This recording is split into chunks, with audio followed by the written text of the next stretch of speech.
That's right, ladies.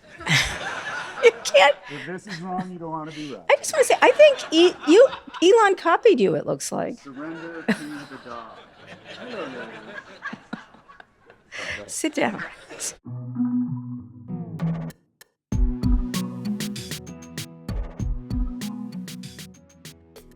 Hi, everyone. This is Pivot from New York Magazine and the Vox Media Podcast Network.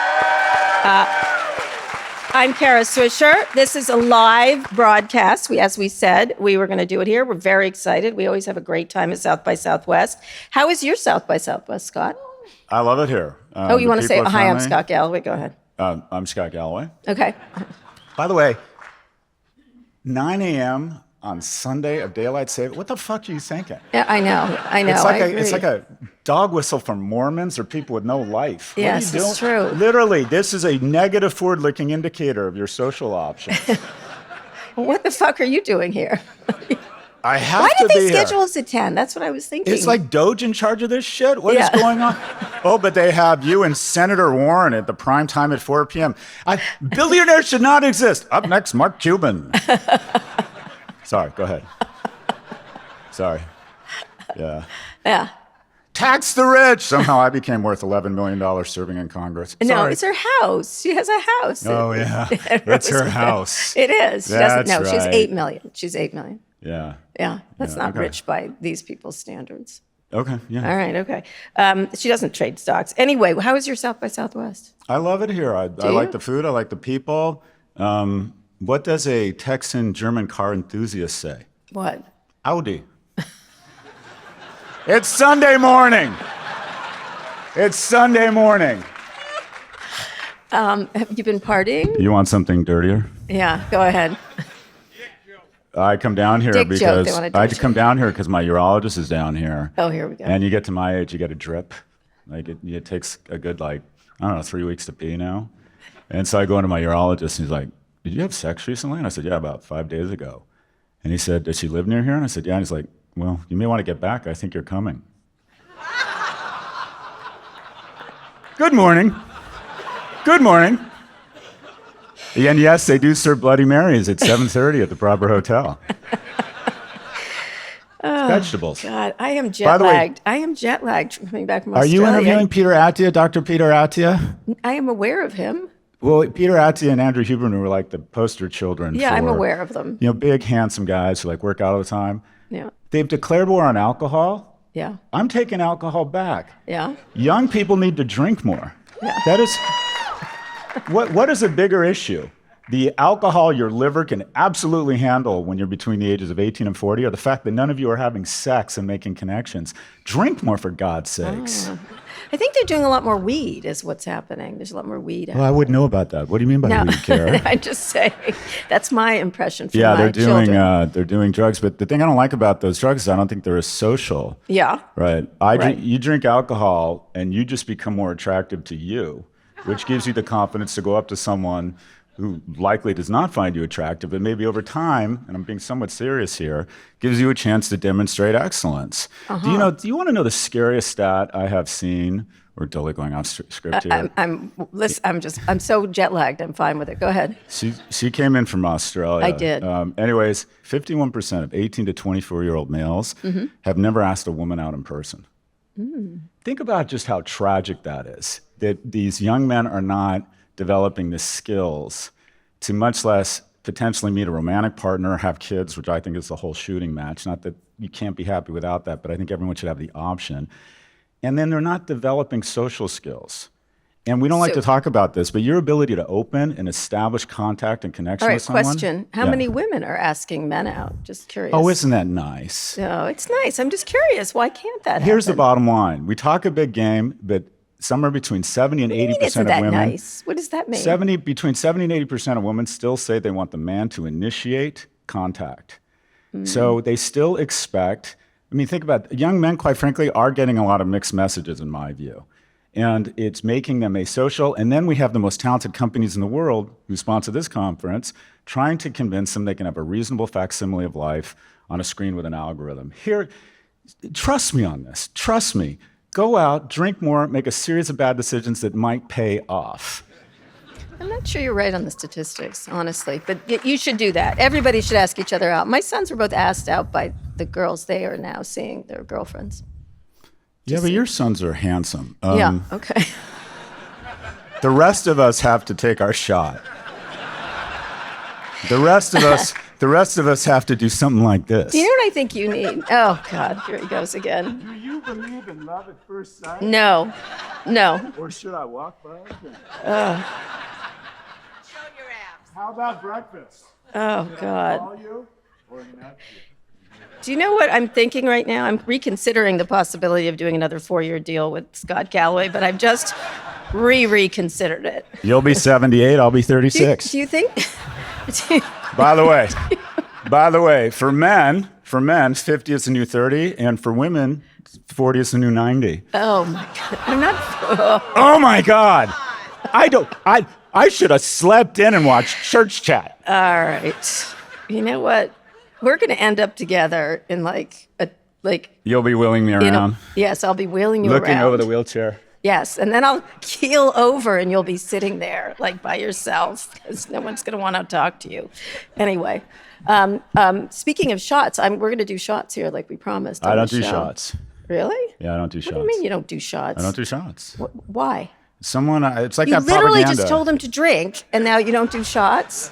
We'll put sugary shit on top of it in a lime and pretend like You're you're gonna do a shot sophisticated. today Literally, before- this is me at the Soho House last night. And the loveliest people come up to me and they're like, "Thank you for your work on struggling. Just get me a fucking Makers and Ginger. I don't want to talk about anything." You're doing a shot because it says don't mess with Texas. All right. We're going to fuck with Texas today. Anyway, as I was saying, we're doing our thing. We've got a lot to get to today. We're taking questions from the live audience, of which are going to be most of the show. But we want to talk about a couple of things following the news that Trump is reining in Elon Musk. Neither of us believe this, and Doge. Let's talk about how Elon's actual business are doing as he dabbles in government. SpaceX's largest Starship exploded this past week during a test flight. That's the second time it's happened. He does blow up a lot of rockets. Tesla's sales and stock price are down, and the company is at risk of bleeding cash. Is this business mishaps happening because of his role in government or in spite of it? How do you look at these? Because and then Starlink, which may or may not go public, we'll talk about that in a minute, has seen competition from China, from Jeff Bezos, from all kinds of stuff. What's happening here? Well, I think it's a tale of two cities here, and that is Tesla is crashing in the sense that, I mean, you've heard. So I'm doing breakfast with the Nike people tomorrow. Nike went political with their embrace of Colin Kaepernick, but they did the math, and that is 2/3 of Nike sales are outside of the U.S. And no one outside of the U.S. thinks the U.S. has got race relations right. 2/3 and probably of their revenue and probably 70 or 80% of their profits come from people under the age of 30. They also have a huge customer base in non-whites. So essentially the people who burned their Nikes after they endorsed Nike, that was probably their first pair of Nikes. And that is they knew that their core audience would probably feel very good about that move. As smart as that was, Musk's political forays or adventures are that stupid because 75% of Republicans say they would never buy EV. He's gone very red pill. In California, his biggest market, EV sales for Tesla are down dramatically. And even after this crash in sales in Europe, if you look at the company, it's lost about 1/3 of its value in February. It's lost all of its kind of Trump bump gains. If you look at it from a valuation perspective, Apple only grew 2% last year, but it trades at a 38 times earnings multiple. Amazon grew 10%, 38 times PE. NVIDIA grew about 114%, and it has a PE multiple of 40. Tesla grew 1%. Tesla's flat, and it has a price earnings multiple of 144. So Tesla is still, even after shedding 1/3 of its value, is the most overvalued company in tech, maybe the exception of Palantir. And the sales are just not, it's crashing. His political calculus as it relates to Tesla was just irrational. Now, to be fair, SpaceX and the value proposition of SpaceX is that rockets blow up. And that is they can take risks that NASA and the government can't. Right, and which I've 99% noted, of their launches are successful. They're responsible for about 78% of the launches right now. The Falcon Heavy rocket can get shit into the air, into orbit for $1,500 a kilogram. The next best is a Russian company called Angara that can do it at 3 times the cost. So their ability to take those sorts of risks and put shit into space for a third of the price of the second best per kilogram launch vehicle, I think SpaceX is going to be worth more than Tesla in 2025. But taking your eye off the ball, because there are now competitors, there's going to be increasing amounts of competitors. Will the same thing happen? Is this political calculation a good one for him? Because they may use Starlink at the FAA, they may use, but they were buying Cybertrucks for some reason for the State Department. I think more than trying to increase revenues, it's trying to clear out obstacles. So there are 11 federal agencies that have 32 investigations currently underway for different Musk companies. And a lot of those inspectors and people seem to be getting the axe. So I don't think his foray into government is about trying to increase revenues. I think it's about trying to clear out the inspectors and potential regulation. But it doesn't look like the calculus is very smart here. Like David Sachs getting involved in crypto and then getting Trump to have dinner with the guy from Ripple who probably promised him money, and then him all of a sudden deciding to include Ripple in the strategic Bitcoin reserve. By the way, there's nothing fucking strategic about that. And then all of a sudden Ripple rips. That's smart political kleptocracy corruption, but at least that's smart.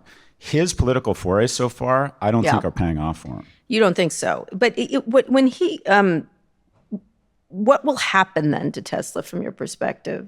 Just a downward slide of the. I mean, they have to obviously update the cars. They're talking about self-driving, full self-driving. They're talking about robo-taxis, which already are in effect here with Waymo for years, actually. Yeah, but you said it. Waymo's just light years ahead of them. Yeah. And if Tesla starts trading like a regular automobile company in terms of price to earnings, it would be at $14 a share. It's just impossible to rationalize the valuation. I still think it's a really good car. I think, I can't help it. I get a Tesla on my Uber app, I cancel, or I let them wait outside. I know that's wrong. But it is a good car. It's a great company. It should trade at a multiple of 50 to 100% more than the other car companies, meaning it's a $25 or a $30 stock. So where's the benefit for him in this kleptocracy you speak of? That's the correct question. I don't know. Fame, narcissism, go red pill, clear out inspectors. To me, the calculus is not smart here. Tesla has basically become a brand that has some very negative brand associations. Yeah. I think that too. I think people who are buying it are repulsed by it, or actually repulsed by it, and are not. But you see all these stories, and actually you're seeing violence at Tesla facilities, not just there, but at charging stations. The cars are getting defaced. I think people are embarrassed to have them. I mean, the Uber thing is simple. I actually won't take a Tesla Uber. I don't like the cars actually myself. I find them, it feels like I'm sitting in the inside of an egg. I know it sounds dumb, but if you're in there, it feels sterile. And if I'm going to pay more for a car, for an Uber, I want a nice, comfortable car. But that's besides the point. I think it's just a brand destruction is what's happening. And he doesn't seem to mind because I think he's bored with his other businesses. And this is interesting to him, what he's doing. But the pushback is real from the thing. Do you think that the case with him and Marco Rubio? There was a very funny SNL skit last night on that. Do you think the pushback is actually real? People keep predicting he and Trump finally. So 92% of Trump's advisors were fired. So there's a 90%. It's like being second lieutenant in Vietnam. You're probably not going to last very long. That was ugly. Yeah, it's dark. But 92% of those advisors in the first administration were fired. More than triple the number of advisors, more than all the advisors that were fired in the previous 3 administrations. He's very good at creating human heat shields. If in fact he has told his cabinet they're now in charge and he's an advisor, it means he's done. He does not have the complexion to go to, Secretary Rubio. And also, these individuals have no incentives to trim their departments. They have very difficult jobs, and their departments, all of this is a giant fucking distraction. So far, according to the Wall Street Journal, Doge has saved $2.6 billion. If you wanted to 6x Doge, just cut off all subsidies to Tesla, which have been $15 billion. This is a giant misdirect. Yep, we think so. This is a giant misdirect to get you and mostly young people to look away. Oh, Doge. Oh, he's crazy. He's firing people. All these sad stories about federal employees being let go. They're actually real. They are actually getting fired. I get it. And people in the private sector are fired every day. But they want you to look over here such that you don't look at the tax plan that is going to add $800 billion to the deficit. Yeah. So this is the conspiracy that is elegant and that people aren't looking at. Talk about DEI being a helicopter crash. Talk about Doge. Talk about inflame people by saying like stupid laws like male versus female. That's how they're spending their time. Because look over here, not at the fact that the tax point, cuts they want, not at the fact that the 0.1% who will say under the breath, yeah, I don't want to go to his inauguration, but my accountant tells me I'm going to get another $11 million this year. This is a conspiracy between the 0.1% and an administration that wants you to look over here and ignore the fact that we're about to levy the greatest increase in taxes in history called a deficit. Anyone under the age of 40 in here at some point is either going to have to pay that back, or the forward-leaning investments we've been able to make in the past in technology and space and education are going to get crowded out by the interest on this debt, which is now greater than our military. So we need to reframe this discussion and say, America is about to incur the greatest tax increase in history on young people that's deferred, called the deficit. Don't look at that. Look at that they just fired 3 people in the National Forestry Service. Who the fuck cares? I know it's sad. I know it's bad. Well, no, Scott, I think it is actually a hollowing out, not just of the regulators of Elon, although I think that's very clear they're definitely. But what is the percentage, the actual It's a numbers? very small amount. He's not saving any money. I mean, the whole thing is kind of It's a a feint. misdirect. It is a misdirect. And at the same time, they were going to pass this tax law anyway. They were not going to not pass this tax law. And I do think the Democrats, as we talked about last week, focusing in on Elon is a good politically because he's disliked from poll after poll. The polls are very clear. So I'm not so sure it's the smartest idea to have this misdirect is different than DEI crashed planes versus something else. I do think it's at the heart of what Trump's doing, and I think he's antagonizing a lot of his base, and by that I mean people in Washington, for no good reason, when he could get these things passed no matter what. I think there's a large percentage of moderates that feel like breaking some eggs and laying off people in the public sector. First off, if this were an audit, the net results of the audit so far is there is dramatically less inefficiency, fraud, and waste than we thought in government. They're just, if you look at their quote unquote wall of receipts, they haven't been able, it appears, to actually find any fraud or that's waste. Exactly right. Right. We saved $8 billion. Oh no, it's actually $8 million and the money's already been spent. And then numbers 2, 3, and 4 that they supposedly saved money on weren't real. If this is an audit, the government is getting an outstanding clean bill of health around fraud and waste. Yep. But having said that, I do think moderates kind of like the idea, and every administration has done some form of this, just not so weird. They do. and There's coarse. always that sentence, like, of course we're all for government reform. If you notice, they always do that. But these departments are, Senator or Secretary Rubio isn't going to agree to cuts. If he's actually in charge now, he's got a tough job. He's not going to say, do a few rails of ketamine and then come in here and tell me what ambassadors or what people we should lay off. He's not going to say that. So if he in does fact, look like his soul has come out if he of has his to report body. into him now, it means Doge is over, in my view. Yeah, we'll see. It'll take a while to get him out. Elon is a bit like mold. So let's talk about how Elon is influencing the business world by moving his here to Texas. He's not the first to do it. Now Chevron, KFC, and Meta are talking about putting their HQs here. The governor of Delaware, where most Fortune 500 companies are incorporated, is now scrambling to keep companies there. You and I have talked about that. I mean, do people... you have talked about being a good thing because Texas is more business friendly versus other places. I assume other states will try to do the same thing. Wyoming, I know, is doing that. Nevada. There's certain states that are doing that. Do you think Delaware's over as a place to do business? No, Delaware is traditionally seen as very corporate friendly, Right. especially then they're efficient around their chancery court and the way they decide stuff.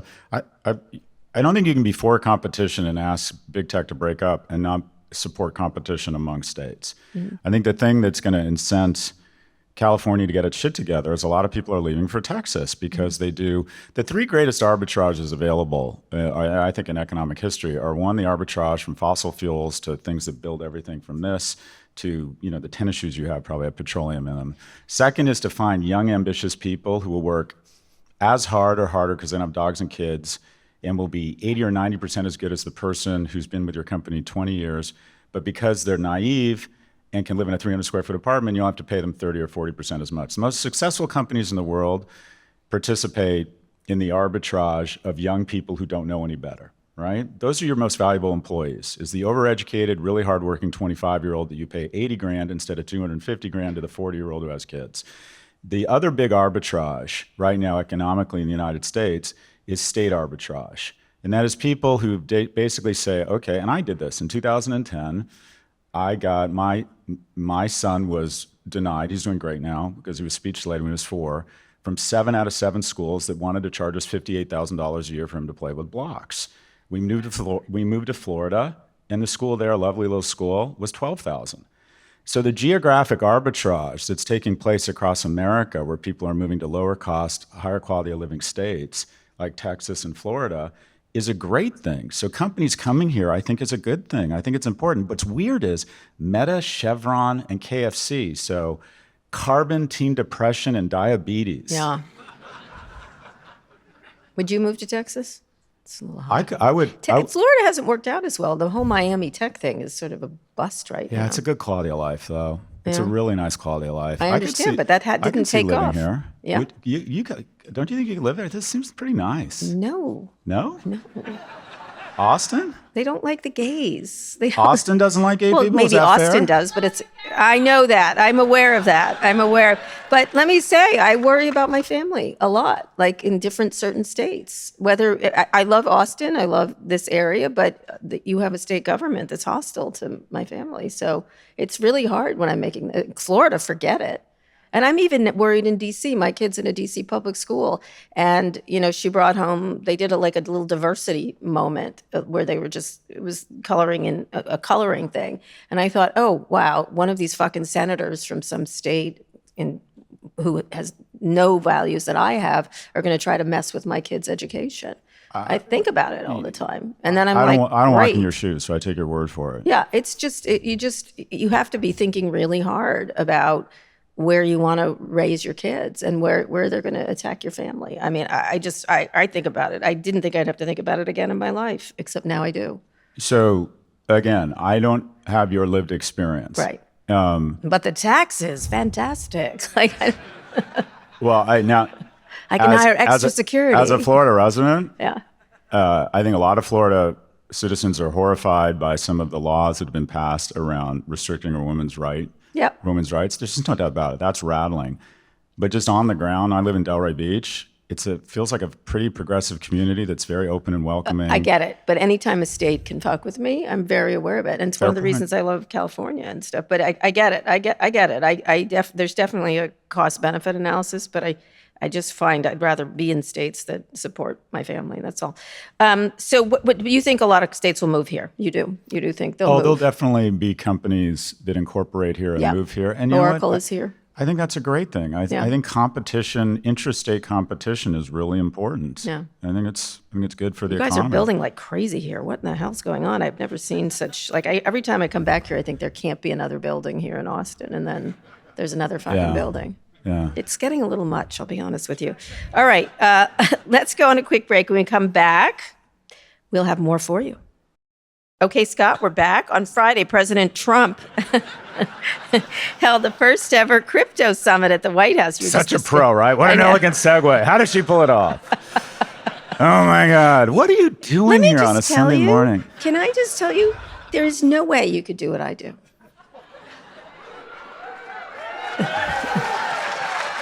See, the crowd agrees. On a lot of levels. Let me just say, if you understood what's happening here, you're the pretty one, incredibly. You're the pretty one who just sits there and says I'm sorry, things. Kira, what did you say? Yeah, I'm the pretty one. Do you think we'll ever have sex? That's what I get. Do you think we'll ever have sex? Do you think we'll ever have sex? The two of us? Yeah, just curious. I'm down as long I'm down as long as I don't have to be there. Okay. That would be so weird. I was just thinking God, you don't know what it takes to get me going now, Kara. Yeah. It's a Pam Grier film, 8 ball of cocaine and a cattle prod up my ass, and then it's go time. It's go time for a good 90 seconds. I was just thinking about that.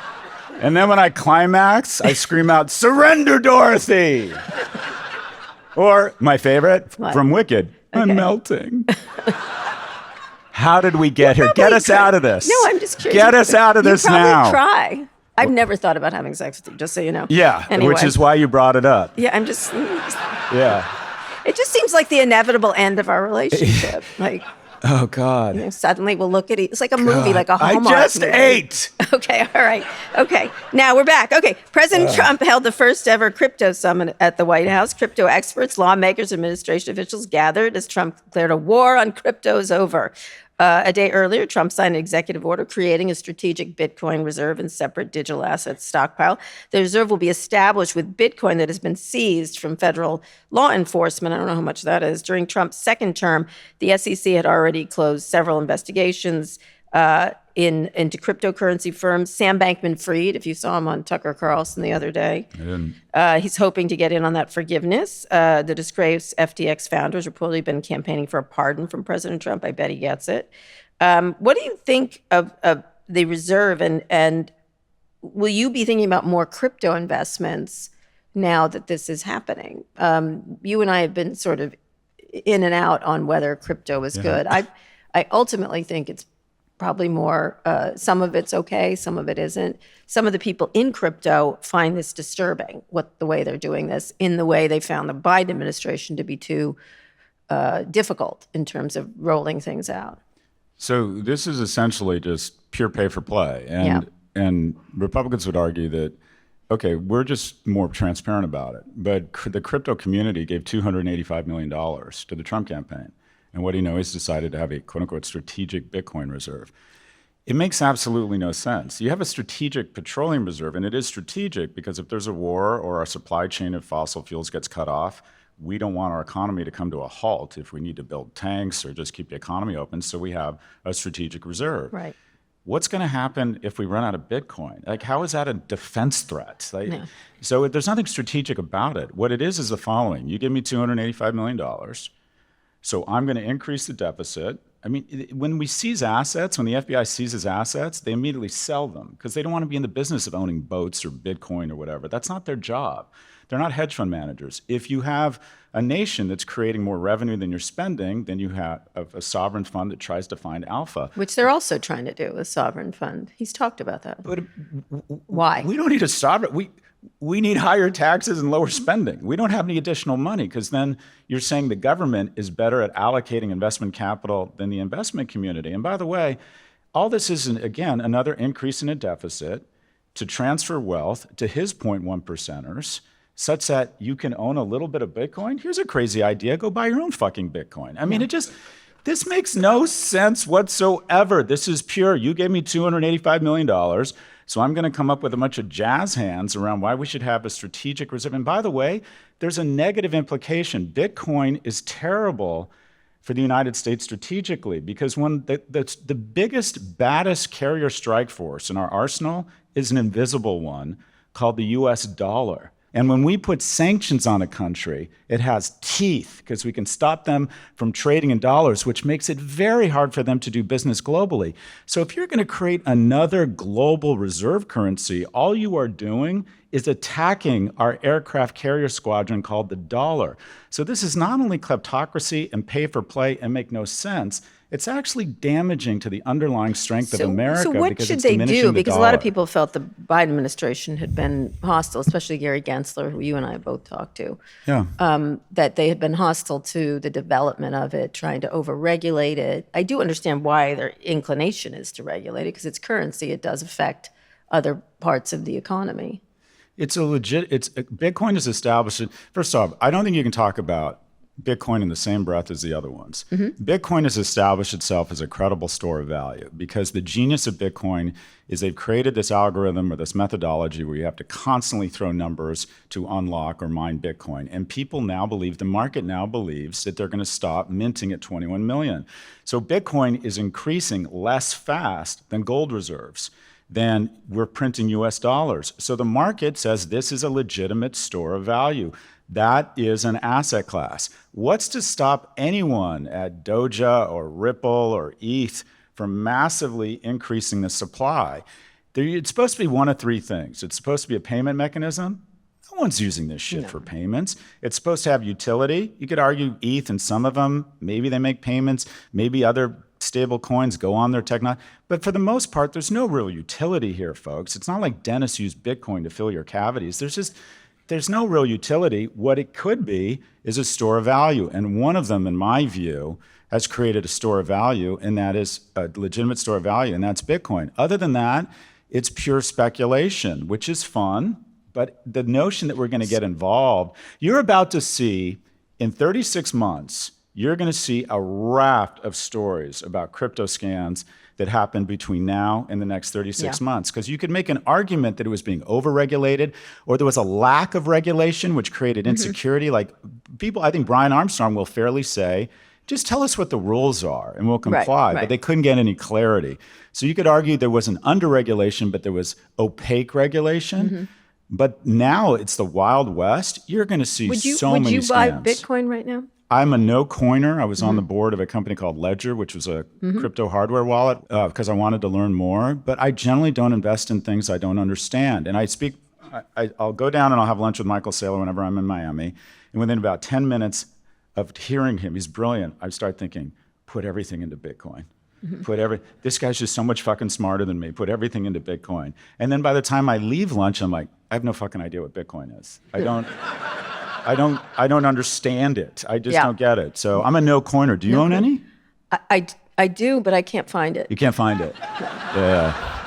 That's right. I bought it. You told me that. Yeah, I bought it at the beginning. People know this story. I bought it at the beginning. I was writing a story about Wences Casares, who started Zappo, and I bought 10 or 50 Bitcoin. I don't know, but it was like $50 each, and must have been 10 because I spent $500. I've been using that to our advantage. That story's out there that Kara has like $50 million in Bitcoin in like a drawer somewhere. It's not probably in a drawer. I don't know. It's probably at Lucky's house, but whenever I'm with Bancroft, we're in the midst of go get my mother, do something. Whenever we're in the midst of negotiating a new 4-year deal with Vox, and I'm just malicious and Machiavellian. Last night I'm like, oh, hey, Jim. He's like, what are you doing? I'm going to the Spotify party. They want to talk to us. and also I heard Kara found her crypto.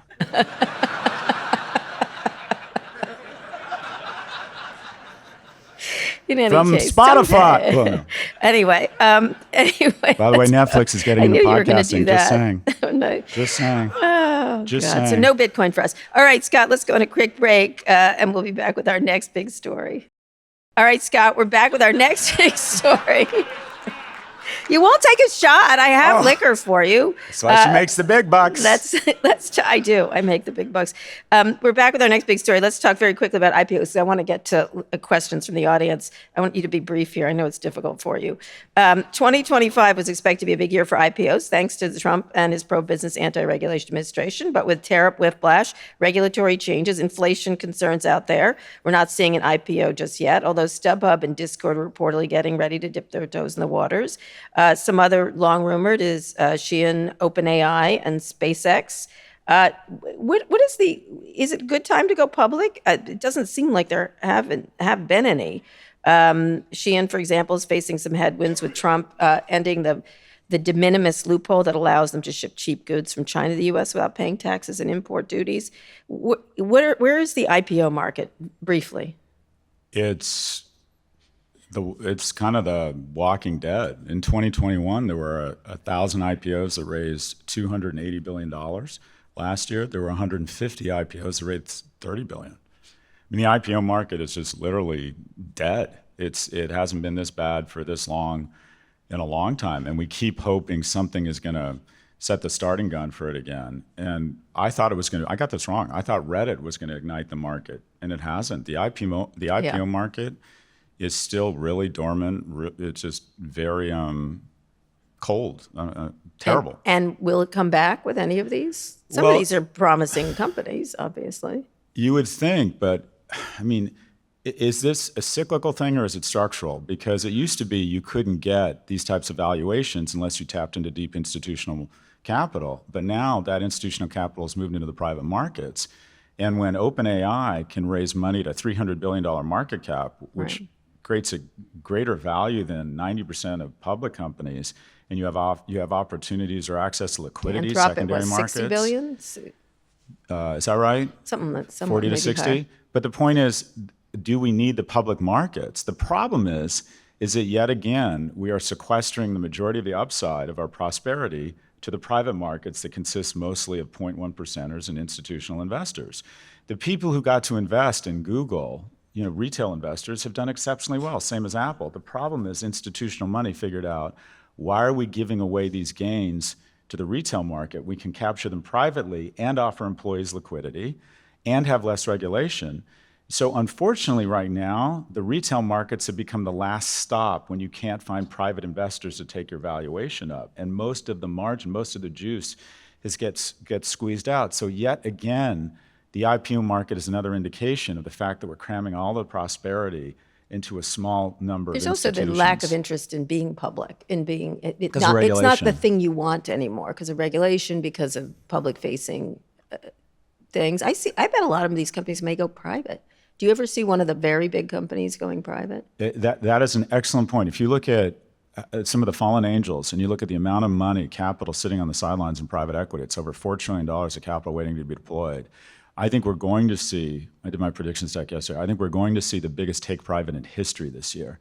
And it'll be, in my opinion, my three favorite targets are Intel, which is arguably the worst managed company in tech over the last 20 years. I mean, it's one thing when your stock goes into the shitter when your company's in structural decline, right? Warner Brothers Discovery, they can claim we're facing headwinds. Intel has literally been in the best business in the world for the last 30 years, and they have been one of the worst performing stocks. Someone might step up, I think it's got a $70 or $80 billion. Someone might step up and go there. The two others I like are Boeing, and the third is Target. Big, outstanding brands, decent management, great businesses, and the opportunity to get them, they're fallen angels. They're on sale right now. And there's so much money. I think there could be a club deal to take one of those companies private. To take one of them private. Those are the three. Would you be part of that, one of those? I don't think so. Yeah. No, I don't. Yeah, that's interesting. All right. When we get back, we're going to be ready for audience questions. So get ready to ask questions. Taylor, bring out the liquor, please. Thank you. Scott, you're going to have a shot. You promised. Thank you. You can do a little one. You can do it. This is Taylor, everybody. Taylor Griffin, who is amazing. She's one of our, go ahead. Taylor is from Texas. Where are you from, Taylor? Port Aransas. Port Aransas. Yeah. Oh my God, hello.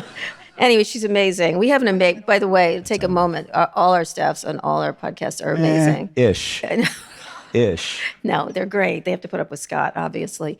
Thank you, Taylor. Okay, give him the big one. I'll take the little Texas boot. I'll do that one, the boot. Give him the boot. Okay, give him the boot. You're trying to get me drunk. Yes, I'm not. Yes, because I want to have my way with you. Okay. There we go. All right, enjoy. There it is again. Thanks for that.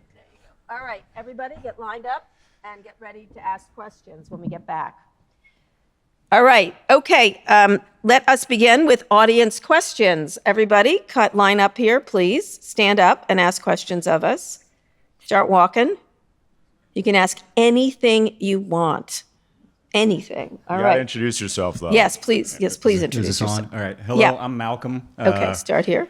My question is, how do you guys go about avoiding audience capture and making sure you're not just going over the same points over and over again because it's what your audience has come to expect from you? Meaning, I don't even know what that means. So but go like ahead. certain people like Joe Rogan, other podcasters have kind of gotten into a silo where they only talk about a certain topic because that's what their audience comes to expect from them. Yeah. How do you guys avoid It's that? hard. It's actually hard. We think about it a lot, especially because we have other podcasts and we're doing other things. But one of the things that I think is important is actual narrative in stories. And I think one of the things that's so attractive about our podcast is you follow us over time, right? And I notice when we talk to our our fans when they come up to us. They like the story about us, about our relationship, not just, and they like the whole story. And I think as we follow things and we learn and sort of start to analyze, it's not a bad thing necessarily. Obviously, sometimes we worry about the Elon-ness of it. Like at this point, we get it, but I got to tell you, we're growing. Like it's hard to, it's like Trump. You're sort of like stuck in a situation. He really is consequential. And so you can't ignore him. But we definitely think about how to be fresh and not repetitive. And that's hard because you have to come up with new insights all the time. Scott? Yeah, I do think, and I think we talk about politics too much. And I think a lot of people came in expecting us to talk about tech and business.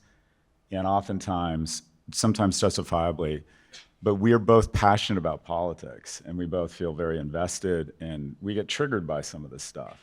But if we were purely about what I'd call purity of editorial and trying to be as appealing to as large a group as possible, which oftentimes involves not alienating 49% of the US, we would talk probably less about politics. But I don't think But it's hard now because they're really fucking in Washington, these assholes. I mean, it's really, I always joke. Case in point. Yeah, it's hard not to, they're there. And, David Sachs is deciding on this idiotic crypto reserve. You've got, like, they're all wandering. I live in Washington now. I moved, and then there they are, like the top day. And I'm like, fuck, how did they get here? Half the nation is right or center right. I'm center left. She's crazy fucking left. No, I'm not. You are so much leftier than I am these days. But go ahead. You think? Yeah, really. You've become somewhat of a San Francisco lesbian, if I had to be honest. You have gone rather left. That's right. You're more, I'm more That's right. expecting the Trump people. That's right here. right. Let's get through as many as we can. Go ahead. My name is Tatum. This is about trade schools. And Scott, it's kind of for you, but my family owns cosmetology schools and hair and skin. So, Kara, you're certainly able to answer this question. Okay. All right. Thank you. No shade, Scott. You talk a lot about the diminishing ROI on traditional four-year college degrees and the need for more practical, high-earning career paths. Given the rising cost of college and labor shortages in skilled trade, what systematic changes, whether in policy, culture, or corporate investment, do you think are necessary to reposition trade schools as a first-choice pathway rather than a fallback option? That's a great question. I'll start very quickly. I think it's critically important. They do it in Europe, like all the time, and it's without the shame of it. There's something in this country thinking that college is a better option. It's just stuck in the minds of parents, I think, in a lot of ways. I have a son who I would love to be a chef, for example, and go to school. I don't think he happened to like college and it went really well. He's graduating this year, my oldest son. But I do think I thought a lot about like if he wanted to do other things. For my other son, college was critical because he's going to be in fusion energy and he needs to be trained and stuff. But it's definitely getting this. For some reason, there's a stink on the idea of it in this country, and I don't know why, because these are great professions. They're very difficult. They're AI-proof in many ways, right? And I don't know why there is a sense that that's not the way to go in this country. It's true. I'm a hairdresser, but went to college first. And Yeah, saying one or the other is a totally different reaction from people. yeah. We don't have an apprentice culture. And if you look at, there's so many factors that have led to young men struggling, falling further faster than any other cohort in America. And part of it is like, what happened to auto, wood, and metal shop? 2/3 of males just aren't cut out for a liberal arts education. They don't have the discipline, they don't have the demeanor to get through college. That's just not what they want. And unfortunately, a lot of those jobs are passed to the middle class, have been outsourced or no longer exist. So what do we do about it? I didn't like Biden's bailout plan of student loans. I just thought that was creating more moral hazard, and people were going to borrow more money from a nice lady in a pantsuit with an NYU logo always saying, your education investments in yourself will always pay off, and then they get out and with a philosophy major and they have $130,000 in debt. So I didn't like the bailout. What they could have done and should do is the following. If they were to take $100 billion and take the 100 biggest of our public universities, which are the best in the world, and said, I will give you $1 billion over the next 10 years if you do three things. One, you have to expand your enrollments greater than population growth. Two, you have to cut your tuition 2% a year, which would result in 10 years a doubling in the number of freshman seats at half the cost. Take it back to the 80s when I applied to UCLA and the admissions rate was 76%, and the cost for all 7 years of undergrad and grad for me at UCLA and Berkeley was $7,000. I am here because of the generosity of California taxpayers.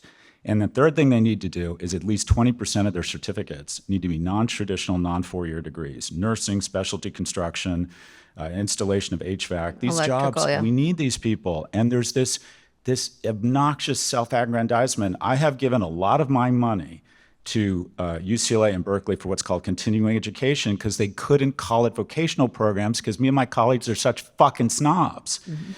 Think about how little the college degree has not innovated. There's amazing jobs. I was on a plane with this woman who's the IV whisperer. She works at a hospital and she can find any vein. That's her whole thing. When they can't find a vein on somebody, they call her. And she makes $180,000 working 3 a year, working 3 12-hour shifts. That's a fucking amazing job. And she needed 2 years of training. Universities need to innovate, and they need to recognize we're not there to make ourselves feel important through this bullshit rejectionist culture, but to train people to have the economic security for them and their families. One, you have to grow your population, your freshman class faster than population growth. You have to cut costs 2% a year, which inflation in 10 years would cut it in half, and at least 20% of your certificates or have to be some sort of vocational programming. That's how we take our universities to the next level and create It's more. also a good message for Democrats, for example, to big talk ideas about. and also reignite, give younger people, quite frankly, mostly men, more past on-ramps to the middle class. I'm not saying you wouldn't see women, but the program I'm involved in, 70% of the people who show up who aren't cut out for college are men. So many avenues have been shut off, traditional means to economic security for men who are not, quite frankly, they're just not cut out as well for college. They're less mature. They're less disciplined. There's now more women in college. It's 60-40 globally now. And by the way, we should do nothing to get in the way of that. What I'm suggesting is let's not forget the people who are never going to go to college. They're just not cut out. Remember that guy in high school? They were everywhere. They were just not going to go to college, but they could fix a fucking car. They were really good with their hands. And instead, we got rid of those classes and put in computer science and got rid of civics, and we end up with fucking Mark Zuckerberg. Bring back Metal Shop. That's how it happened. All right, I'm going to cut you off. We're going to try to get... Thank you for the question. Yeah. Yeah. Hello, Right my here, name is right. Go ahead. Yeah, go ahead. My name is Moritz. I'm from Germany. A big fan of the show. We're in Danke. Germany. From where? From Cologne. Oh, cool. Most beautiful cathedral and the best beer in all of Europe. Yes, there are people who would argue with that, but probably you're right. So you talked about that on the show recently, how Elon Musk interfered with the German election and tried to bring down our democracy as well. And my question is, are we going to see more of that? And what's the end game here? And as you often put it, Scott, what's the effective response, probably? And also, if I'm saying I love you to my wife who's at home, is that going on the show? Yes, it just did. Okay. It just did. I love you, Anna. I'll answer very briefly. I just was in Australia, and they're terrified of Elon Musk coming over there and doing something like, or Trump paying attention to them, especially around their online safety bill that they passed, and they're worried about. They're absolutely worried about him funding. They have a less active right-wing group there, but they're worried about him funding that group. He's going to do it all over the world. I don't see him stopping. I think this is his. He thinks. I don't think it was particularly effective in Germany as much as the amount of. I think it was a negative effect especially with the most charmless person in politics. Well, they doubled their results. So. They did, but it was already on the way. They thought it would be more. They thought they'd really goose it. But J.D. Vance is the most charmless politician in existence right now, and I think that. When they said Hillary Clinton was likable enough, when Obama said he's not likable enough, and that's why I don't think he's the next president or whatever. But I think that he will continue to do so. Scott, briefly.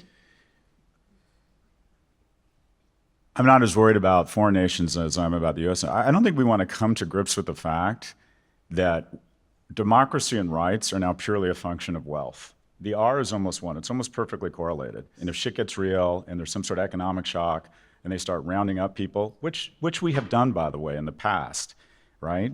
Japanese families who were good citizens who had kids fighting in the European theater were rounded up in this country. So we like to believe we're above that. We are not. But the thing is, I have the money to shove a bunch of Bitcoin up my ass and peace out to Dubai. You're going to have to stick around and deal with this bullshit. I don't know where I'm going with this. I know. Anyways. All right, quickly. Oh, I know where I am. All right. Musk, the wealthiest man in the world, basically, in my view, probably swung the election. It so was like 48 in the 2 or 4%, and then it's a small number of counties and a small number of states, $285 million, very smart, weaponized a platform, and what do you know? That's I'm more worried about the US because the thing about Germany and the UK is they're like, money in politics? Let corporations and individuals spend as much as, are you fucking crazy? They're like, we're not gonna do that. The whole point of democracy is the demo.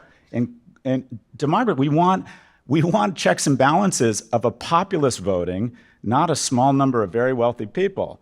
So in the UK, they start to finish election in 6 months, and it's much more difficult, I think, to weaponize an election with just sheer brute force of money. And if you look at the results in Germany, I'm more hopeful. I think European nations and other nations have decided that money can't pervert their politics to the same extent in the U.S. I think he's given a new playbook to beyond, the other rich people who've done it in the past, but I think he's given a new playbook to a lot more people, and that is where he's been innovative, and unfortunately. All right, quickly, let's try to get through as many as we can. Hey, I'm Charlie from Vancouver, Canada. Hey. Go Canada. Yes. Scott, the last time I asked you a question, you actually asked me a question of what it was like to live in an apartment above a meth lab in Canada. Okay. What would your advice be to Canadians today, given everything going on between our two countries? I think you're doing it just right. I think your country seems united. I can't believe Doug Ford is attractive as a candidate right now. I think you're all pushing back in a really terrific way. 3/4 of Americans see Canada as an ally. 2/3 of, or only 1/3 of Canada see America as an ally now. You want to talk about the most immoral and stupid decision, turning an unbelievable ally and friend into an enemy. The largest undefended border in the world is the US-Canadian border. What does that tell you about us? They don't even know why we're trying to fuck with their economy. They're like, why are you doing this to us? We know it's gonna raise costs for all of us, reduce our prosperity, shrink the economy. Why are you doing this? And the answer is fentanyl. The amount of fentanyl that's come over the US-Canadian border could be stuck in a backpack. They think it's less than 1%. They don't even know why we're doing this shit. And here's the thing about Canada. Followed us into World War I. We're ahead of us in World War II, went over to the European theater and started training pilots. Into Kosovo, helped us fight the Taliban. I love the question, and I said this yesterday, about a woman that is friends with Warren Buffett. I thought it was very powerful, a Holocaust survivor. She said, my definition of friend is I ask myself, would this person hide me? And then you really think about that. It's a very intense, puncturing question about what it means to be a real friend. You know who's a real friend to America? Canada. In the Iran hostage crisis, the embassy there hid 6 Americans and at immense personal risk got them out of Iran. And then they stuck around. If they had been caught, they could have been hanged from cranes. Canada hid us. Thank you. Okay. I think you handled it very well. We're handling it. Okay, here. Shorter answer, Scott Galloway. Go ahead. Well, that'll be tough because I'm going to ask something that pertains specifically to Scott. Okay. I'm Charles from Austin. Scott, I admire the work that you do related to championing young men. I do wonder perhaps are there any similar efforts out there related to trying to really challenge older men when it comes to this idea of leadership? Where are we? So many of the problems that we have, it seems to me, could be better addressed if we had true leadership. And I don't mean from a left and right political point of view, but honestly more from a just truly leading and being in a position where at our core we know what's right and wrong, and having that overvalue or perhaps step above just those baseline what makes me more money concerns. Do you want to? I think the problem is older men. One time my son said, and I think this is a common thing, is we should send old men to war rather than young men, and maybe they'll stop. He was making which seems to be a pretty obvious point. I think we really have a problem with the people above them, and it affects younger men. As anyone who has a young man as a son or a relative or something like that knows. But I do think getting people to change at a higher level is much more difficult, as anyone knows. Like when you're dealing with someone like that, it would be great, but I don't think they change. I think they get worse and more stuck in their ways. I don't know. Very briefly, because I want to get to the rest. People my age are 72% wealthier than they were 40 years ago. People under the age of 40 in this room are 24% less wealthy. Every major economic policy, whether it's capital gains deduction or mortgage interest rate deduction, is nothing but a transfer of wealth from the young to the old. Right? Who owns homes and stocks? People our age. Who rents and makes their money through current income salary?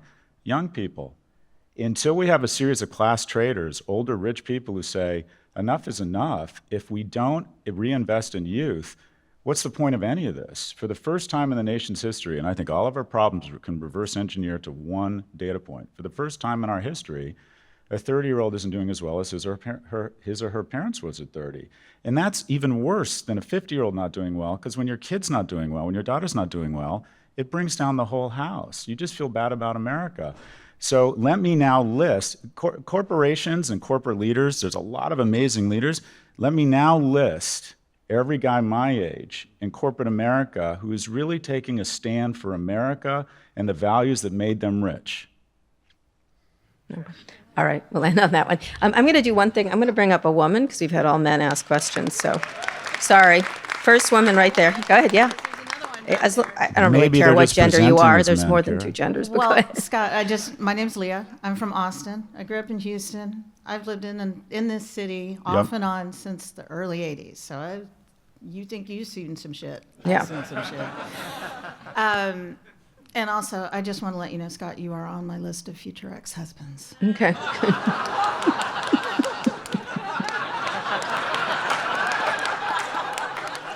I feel you, babe. Anyway, so Why do you show your stomach, like as if that's the most attractive I know, part? well, he works harder at it than I do. I guess. So I got a million questions. All 'cause right, I listened one to quick your question, listens. 'cause we only got a short So I time. want to make it quick. You and Ed talked about how this is Brexit 2.0. This is what we're going through in this country right now. This election we just had is kind of a Brexit 2.0. Like we made a decision, or somebody. I didn't make the decision, but somebody did. So how do we vocalize this? How do we get active with people and really have them understand that we have shot ourselves in the foot? They think it's a good thing. So Brexit, probably the greatest self-inflicted unforced errors are entry into Southeast Asia, going into Iraq, and in Europe, Brexit. I live in London. It's like, how can we figure out a way to make everything more expensive and reduce our salaries? And they managed to do it elegantly with Brexit. This is worse than Brexit because it's not only morally corrupt and taking away rights for the first time in a history of a democracy, but it's essentially tearing up amazing 80-year-long alliances with the world's biggest economy such that we can blow a murderous autocrat. This is economically stupid. It's morally corrupt.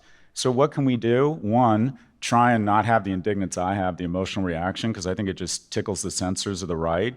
Show up with facts, focus, pick your punches on the one or two things. I'm focused on Ukraine and the deficit. And quite frankly, we just need to get very activated and send a strong signal in the midterms in 26 and start working on 28. So I don't know what else to do other than to say, let's be focused, let's not be emotional, let's bring data, and let's focus on the midterms and 28. Yeah, the Democrats need a Project 2029, a really serious one, and get ready to put it in place. All right, sorry, we only have time for one more question. Sorry, right here, make it Sorry, good. thank you so much. David from Boston. I'm a reasonably satisfied 7-year Tesla owner. That's all right, it's a good car. We don't think it's not a good car. It's a decent car. Yeah. But at what point... There's no way that Musk is attending to Tesla, right? In a timely way as CEO. Yeah. How long before the board, of which he is no longer chairman, starts to push back on him being absent? Won't happen? Never. They've made so much money. They've made so much money. And he's picked them, he's handpicked them. They've made so much money. Robin Denholm, the chairman, just sold $100 and some million. And also, just to be fair to him, he's clearly got a talent at finding good people. So I don't think he's been focused on Tesla for a while. He doesn't.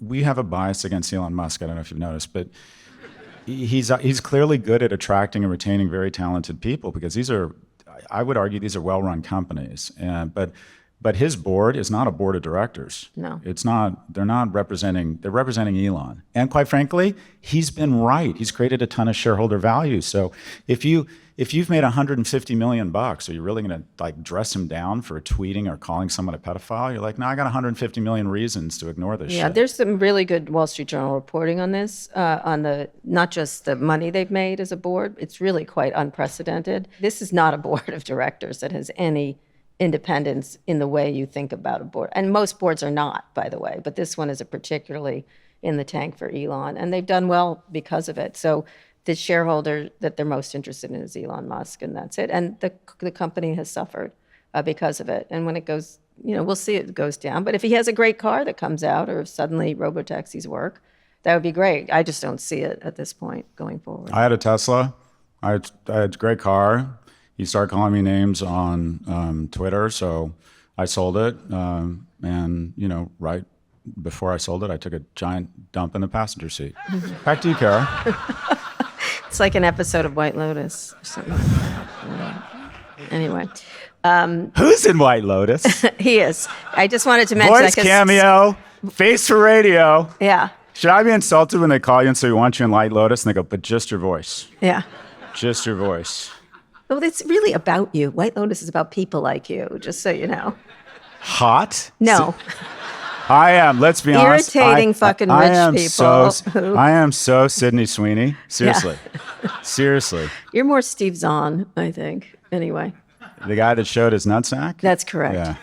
And he's not going to do that right here for you Big people Ed and the right Twins. now. No, South we're not by going to do that. Southwest. We're not going to do that. Anyway, I'm sorry. We can't answer any more questions because we've got another podcast coming up. That's all we have. Thank you for listening to your favorite podcast on your favorite podcast platform. For watching us on YouTube. We're killing it on YouTube. This for some reason. I don't know why. Be sure to like and subscribe to our channel. We'll be back next week. We'll be back next Friday with more Pivot. Scott, please read us out. Today's show was produced by Lara Naaman, Zoë Marcus, and Taylor Griffin. Ernie Nishat engineered this episode. Thanks also to Mia Silverio, Dan Shulone, and Drew Burrows.